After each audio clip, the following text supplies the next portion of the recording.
नितिन, ध्रुव, रिया और वर्षा ये चारों कॉलेज के टाइम के दोस्त थे और कॉलेज के बाद सब लोग अपनी जॉब में इतने बिजी हो गए कि एक दूसरे से मिलने का समय ही नहीं मिला। न्यू ईयर आ रहा था तो सबने मिलने का प्लान बनाया और डिसाइड किया कि नया साल कश्मीर की वादियों में ही मनाएंगे।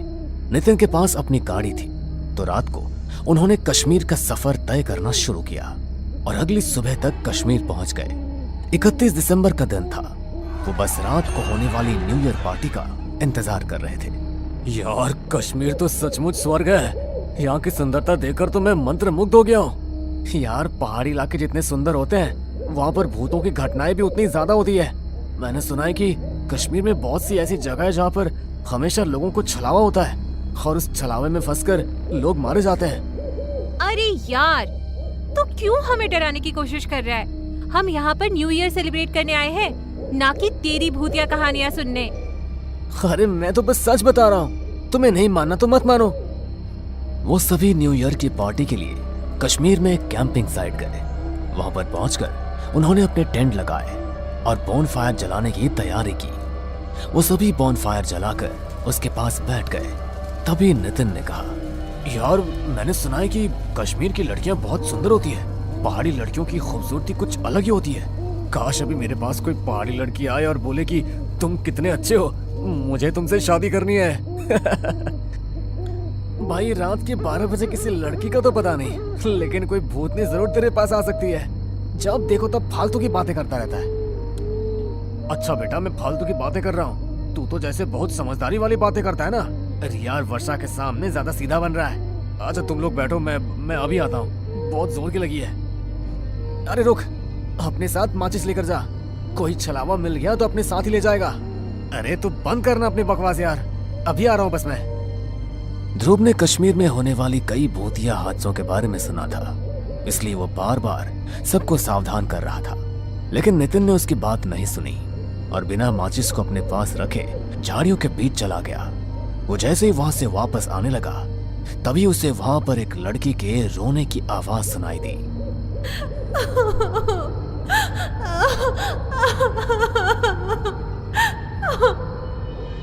अरे, इतनी रात गए लड़की के रोने की आवाज। कहीं सचमुच यहाँ पर कोई छलावा तो नहीं है? जल्दी से निकलना पड़ेगा।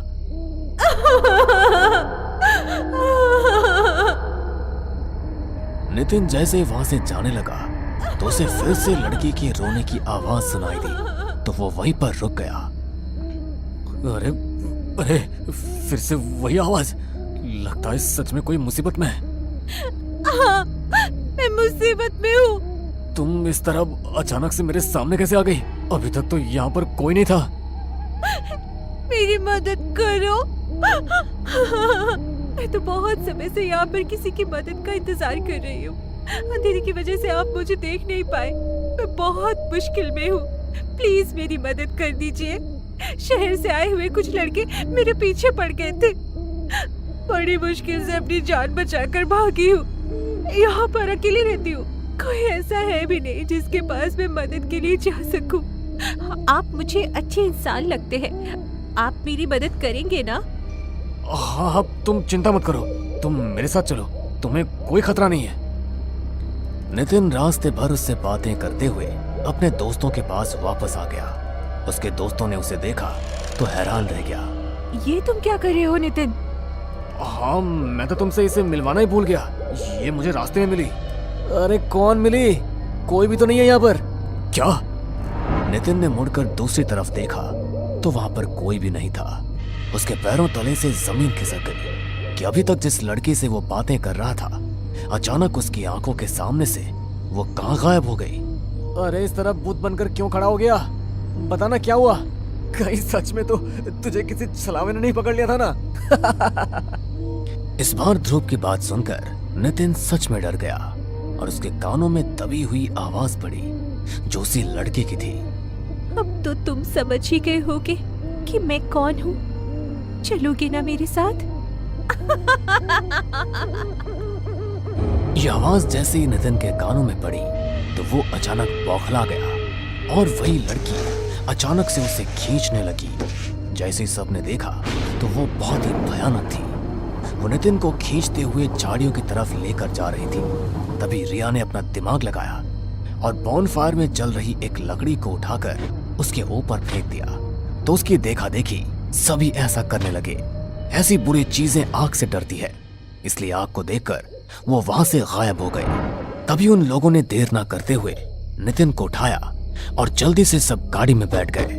नितिन बुरी तरह सहम चुका था, इसलिए ध्रुव ने गाड़ी स्टार्ट की और वो वहां से निकल गए। जल्दी गाड़ी भगाओ ध्रुव, हमें जल्द से जल्द इस पहाड़ी इलाके से निकलना होगा। अगर रास्ते में हमें कोई और छलावा मिल गया तो आज तो हम सब मारे जाएंगे। अरे भगवान के लिए इनका नाम मत लो, मुझे पहले बहुत डर लग रहा है वर्षा। बस भगवान का नाम लेते रहो और दुआ करो कि हम यहाँ से सही सलामत अपने घर पहुंच जाए। गाड़ी में सब बेहद डरे हुए थे। ध्रुव फुल स्पीड में गाड़ी भगा रहा था। तभी अचानक उसकी गाड़ी के सामने वही लड़की आकर खड़ी हो गई और उसका चेहरा देखते ही देखते बहुत भयानक हो गया। उसे गाड़ी के सामने देखकर ध्रुव अचानक बौखला गया और गाड़ी का बैलेंस बिगड़ गया। गाड़ी जाकर सामने के पेड़ में टकराने ही वाली थी, लेकिन ध्रुव ने थोड़ी हिम्मत की और अचानक गाड़ी को ब्रेक लगा दिया। ये क्या कर रहे हो तुम? सबको मार डालने का इरादा है क्या तुम्हारा? अरे वो लड़की अभी फिर से मेरी गाड़ी के सामने आई थी, उसे देखकर मैं हड़बड़ा गया। क्या? ये क्या बोल रहे हो तुम? वो लड़की अभी भी हमारे पीछे है?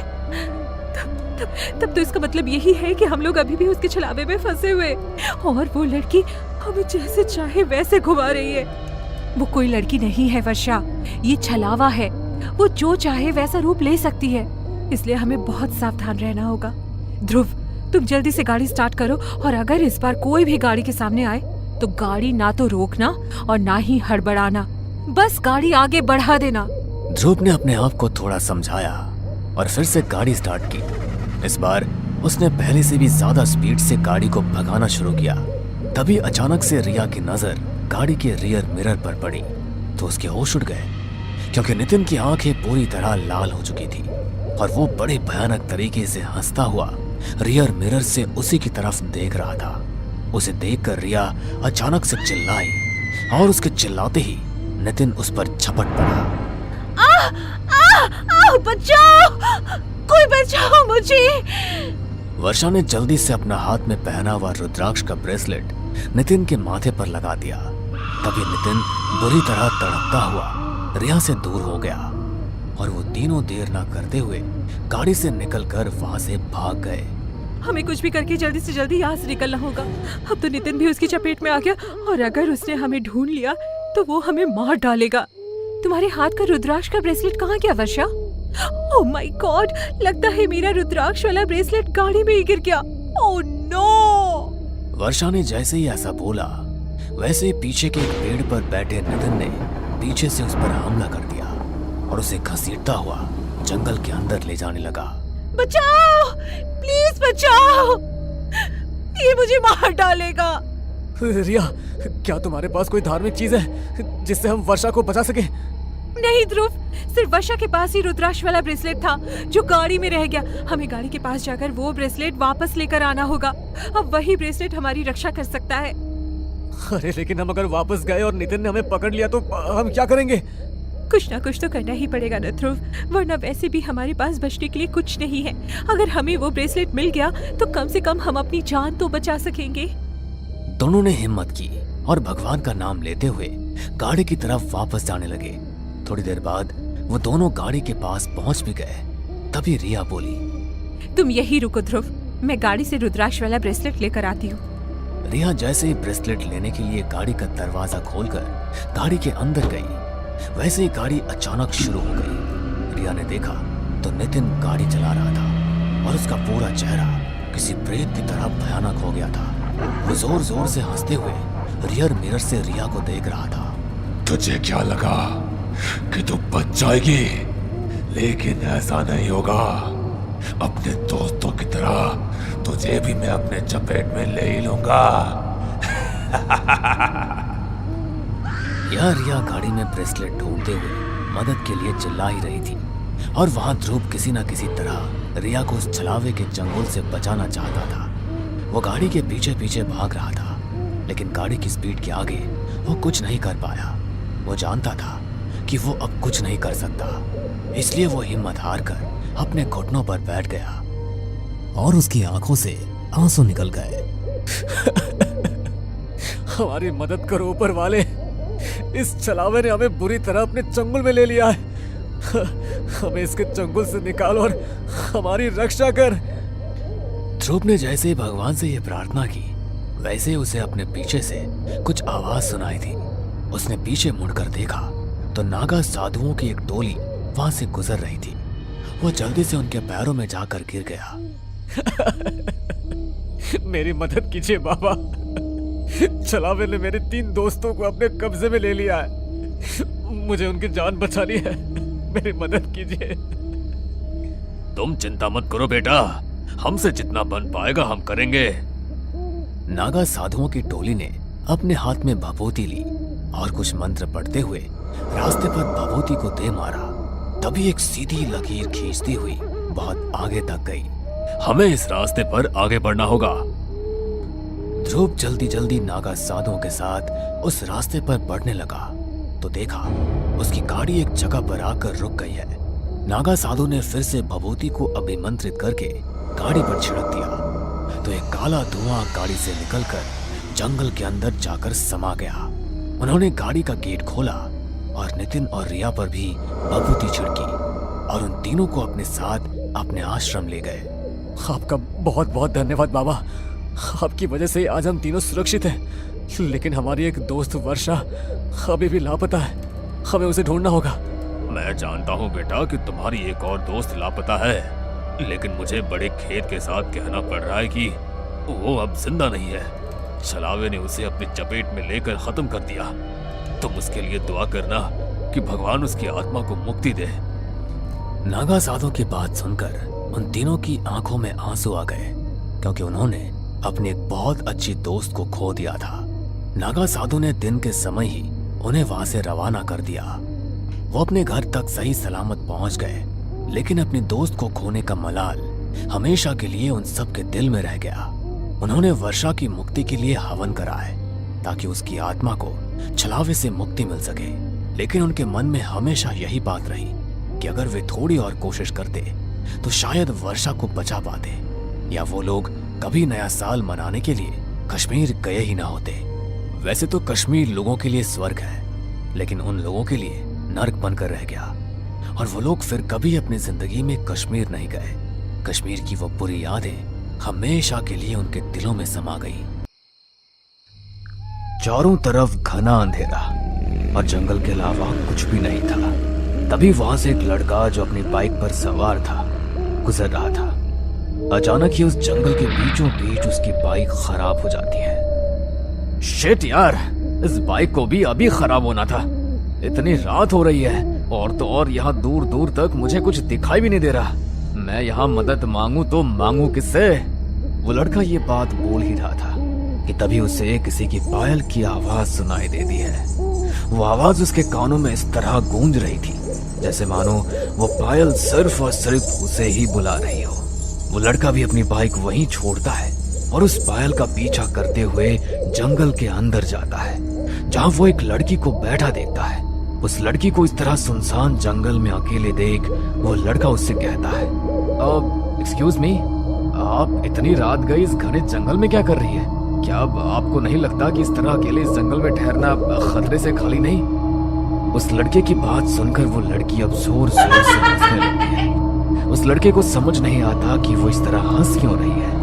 वो उसे सवाल करता, तभी वो लड़की पीछे मुड़ती है। उस लड़की के चेहरे पर काफी सारे निशान थे और उसका चेहरा पूरा सफेद पड़ा था। उसकी आंखें काली थी। उसका ऐसा भयानक रूप देखकर उस लड़के की आवाज हलक में अटक जाती है और वो वहां से उल्टे पैर भागने की कोशिश करता है, लेकिन तभी वो लड़की इतनी तेज चिल्लाती है कि उस लड़के के कान से खून बहने लगता है, मानो उसके कानों के पर्दे फट गए हो। वो लड़का अपनी जान बचाते हुए वहां से भागने की कोशिश करता है, लेकिन तभी वो पिशाचिनी हवा में उड़ते हुए उसके सामने आ जाती है और हंसते हुए उससे कहती है, भाग के कहाँ जाएगा? किस हद तक भागेगा? लोग मेरे पास आते तो अपनी मर्जी से हैं, लेकिन वो जिंदा कभी नहीं वापस जाते।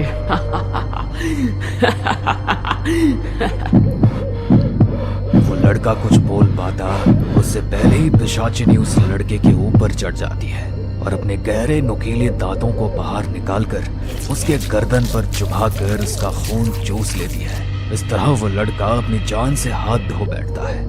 उसका पूरा शरीर पीला पड़ चुका था और वो वहीं ढेर हो जाता है। तभी वो पिशाचिनी उसका पैर पकड़कर खींचते हुए उसे हाईवे पर फेंक देती है। ये कहानी है सीलमपुर गांव की, जहां रात के समय कोई भी बाहर नहीं निकलता था, क्योंकि ऐसा माना जाता था कि रात के समय उनके गांव में एक ऐसी चीज भटकती है जिसकी कल्पना शायद किसी गांव वालों ने नहीं करी थी।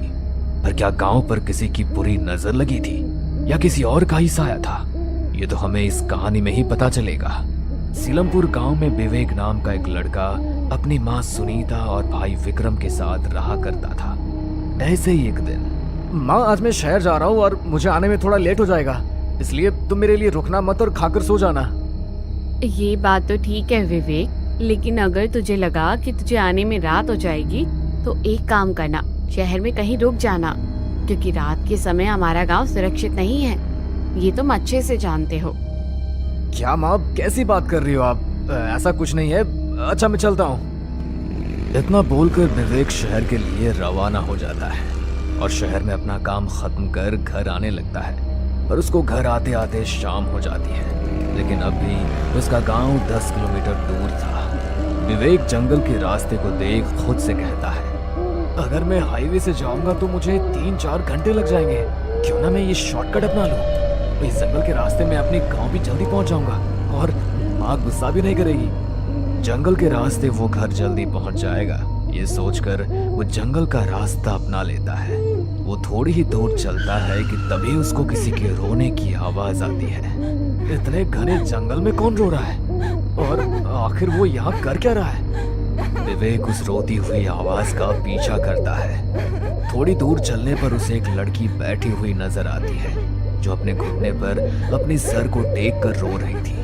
उस लड़की को देख विवेक अपने बैग से पानी निकालता है और उसे देते हुए कहता है, सुनिए, आप इस तरह रो क्यों रही है? और तो और आप अकेले इस जंगल में क्या कर रही है? अरे इस जंगल में किसी जानवर ने आपका शिकार कर लिया तो? विवेक की बात सुनकर वो लड़की अपना चेहरा ऊपर उठाती है। उस लड़की की आंखें पूरी तरह लाल थी, पर विवेक उसकी लाल आंखों को इग्नोर करते हुए उसको पानी देता है। देखो, रोते रोते पूरी आंख लाल कर ली है तुमने।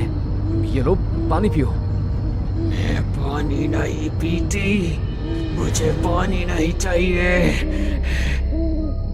यार ये सही है, अपना गुस्सा तुम खाने पीने पर निकाल रही हो। एक काम करो, तुम मेरे साथ चलो। विवेक की बात सुनकर उस लड़की के चेहरे पर स्माइल आ जाती है और वो उसके साथ उसके घर जाने के लिए तैयार हो जाती है। कुछ देर बाद विवेक और वो लड़की दोनों ही विवेक के घर चले जाते हैं, जहाँ सुनीता उस लड़की को देख विवेक से कहती है, विवेक ये कौन है? माँ ये कौन है ये तो मुझे भी नहीं पता, लेकिन ये एक लड़की है। तुम्हें पता है ये मुझे जंगल में रोती हुई मिली थी। जंगल में? तू जंगल के रास्ते से आया था? अरे तेरी बुद्धि पर पत्थर पड़ गया है क्या? एक तो तुझे इस लड़की का नाम नहीं पता, ऊपर से तू इसे जंगल से लेकर आया है।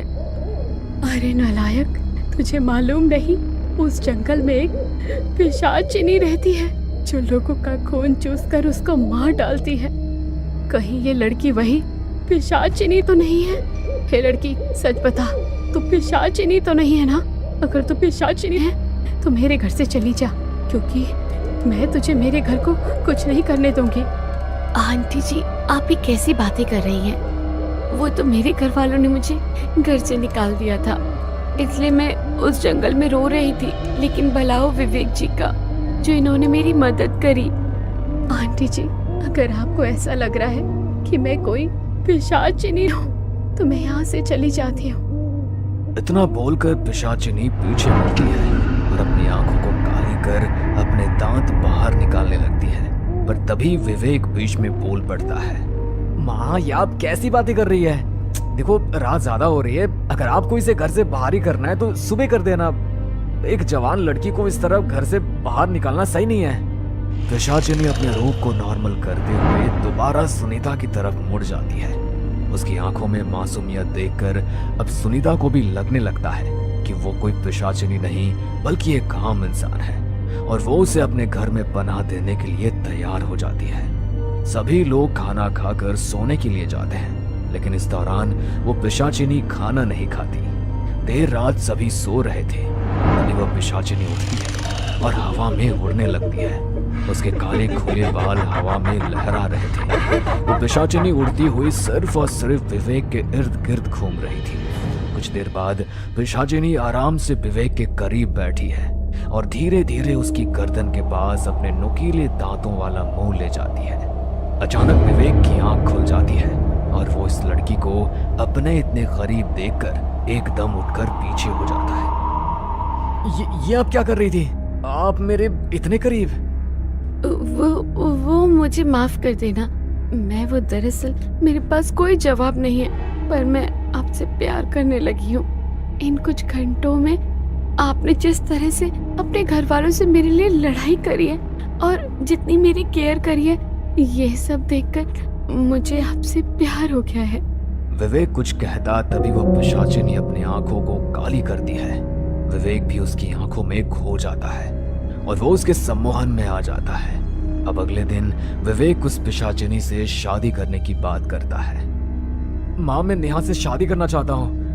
मैं नेहा को प्यार करने लगा हूँ। मैं इसको अपनी पत्नी बनाना चाहता हूँ। अरे मत मारी गई है क्या तेरी? बिना सोचे समझे कोई भी फैसले लिए जा रहा है। तुझे इसका नाम भी अभी तक नहीं पता लगा, ना इसके खानदान का पता, ना परिवार का पता, और तू इससे शादी करने की बात कर रहा है। विवेक पिशाचिनी के कब्जे में था, इसलिए विवेक अपनी माँ के सिंदूर को उठाता है और पिशाचिनी यानी नेहा की मांग में भर देता है। ये देख सुनीता अपने सर पर हाथ रख लेती है। अब ना चाहते हुए भी उसको उसे अपनी बहू के रूप में स्वीकार करना पड़ता है। देखते ही देखते 3 दिन गुजर जाते हैं और इस 3 दिन के दौरान विवेक के घर वालों को पता लगता है कि नेहा पेट से है। शादी को अभी 3 दिन भी ठीक से नहीं हुए और ये इतनी जल्दी पेट से है। सुनीता अपने ही सवाल का जवाब ढूंढने लगती है। वो जानना चाहती थी कि उसके घर में जो आई है वो आखिर कौन है। बस यही जानने के लिए वो देर रात उठकर अपने कमरे में बैठी होती है कि तभी उसके कानों में किसी की बुदबुदाहट की आवाज सुनाई देती है। वो इस आवाज को गौर से सुन रही थी और वो आवाज कहीं और से नहीं बल्कि बाहर गांव से आ रही थी। सुनीता अपने कमरे में खिड़की खोलकर बाहर देखती है, जहां उसकी बहू अपने बालों को खोलकर आसमान में उड़ रही थी और अचानक ही वो खिड़की के पास आ जाती है। सासू माँ, आखिरकार तुमने मेरी सच्चाई देख ली, लेकिन कोई बात नहीं, मैं हर उस इंसान को मौत के घाट उतार दूंगी जिसको मेरे सच के बारे में पता चलेगा। इतना बोलकर वो पिशाचिनी एक काले धुएं में तब्दील हो जाती है और खिड़की द्वारा अंदर आ जाती है और एक बार फिर वो अपना भयानक रूप ले लेती है। जिसके बाद वो पिशाचिनी अपने दांतों को निकालकर अपनी सास की गर्दन पर काटकर उसका सारा खून पी जाती है। लेकिन ये सब कुछ दूर खड़ा विक्रम देख लेता है। तुम मेरी भाभी नहीं बल्कि एक पिशाचिनी हो। माँ ठीक बोलती थी कि तुम कोई मामूली इंसान नहीं हो। मैं तुम्हारी सच्चाई सबको बता दूंगा। मेरी सच्चाई तू तब बताएगा ना जब तू सच बताने के लिए जिंदा बचेगा। विक्रम जैसे ही पिशाचिनी की ये बात सुनता है, वैसे ही वो अपने कदमों को अपने भाई के कमरे की तरफ दौड़ाता है और भागते हुए अपने भाई के कमरे में जाता है और अपने भाई को सब कुछ बता देता है। ये जानने के बाद विवेक को जरा सी भी हैरानी नहीं होती। मैं जानता हूँ विक्रम कि नेहा कोई आम इंसान नहीं बल्कि एक पिशाचिनी है। पिशाचिनी भैया, अगर आपको ये सब कुछ पता था तो आपने हमें कुछ बताया क्यों नहीं? हम लोग गांव वालों के साथ मिलकर इस पिशाचिनी को कुछ। विक्रम आगे कुछ कहता, उससे पहले उसकी नजर विवेक की गर्दन पर जाती है, जहां उसकी गर्दन पर पहले से ही दांत के निशान होते हैं। वो दांत का निशान देख विक्रम को ये समझते देरी नहीं लगती कि उसका भाई भी कोई मामूली इंसान नहीं बल्कि एक पिशाच बन चुका है। भैया, मैं समझ गया। इतना बोलकर विक्रम वहां से भागने की कोशिश करता है, पर तभी विवेक उसका पैर पकड़कर खींच लेता है और विक्रम वहीं गिर जाता है और उसके पैरों पर विवेक काट लेता है। लेकिन फिर भी विक्रम हिम्मत नहीं हारता और एक बार फिर उठकर भागने की कोशिश करता है और इस बार वो भागने में कामयाब भी हो जाता है और वो अपने सभी गांव वालों को इकट्ठा कर सभी को सब कुछ सच बता देता है। ये जानने के बाद सभी गांव वाले अपने हाथ में आग की मशाल लेकर आते हैं और विक्रम के घर को जला देते हैं। विक्रम के घर में विवेक और वो पिशाचिनी जल रहे थे, पर तभी वो पिशाचिनी अपने पेट पर एक जादू करती है, अपने पेट से अपना बच्चा निकालकर बाहर की तरफ फेंक देती है और इस तरह उन दोनों का अंत वहीं हो जाता है। लेकिन क्या सच में ये अंत था या यहाँ से शुरुआत थी एक नई कहानी की? हमें पूरा यकीन है दोस्तों कि आप लोगों को ये कहानी ज़रूर पसंद आई होगी। अगर आपके साथ भी कुछ ऐसे अनकहे किस्से हो चुके हैं तो प्लीज़ हमारे साथ शेयर करें, हम ज़रूर अपने चैनल पर उनको दिखाएंगे। हमारी ईमेल आईडी नीचे डिस्क्रिप्शन बॉक्स में दी गई है, तो प्लीज़ हमारे वीडियो और चैनल को शेयर एंड सब्सक्राइब करें और बने रहे हमारे साथ ऐसे ही अनकहे किस्से और कहानियाँ सुनने के लिए।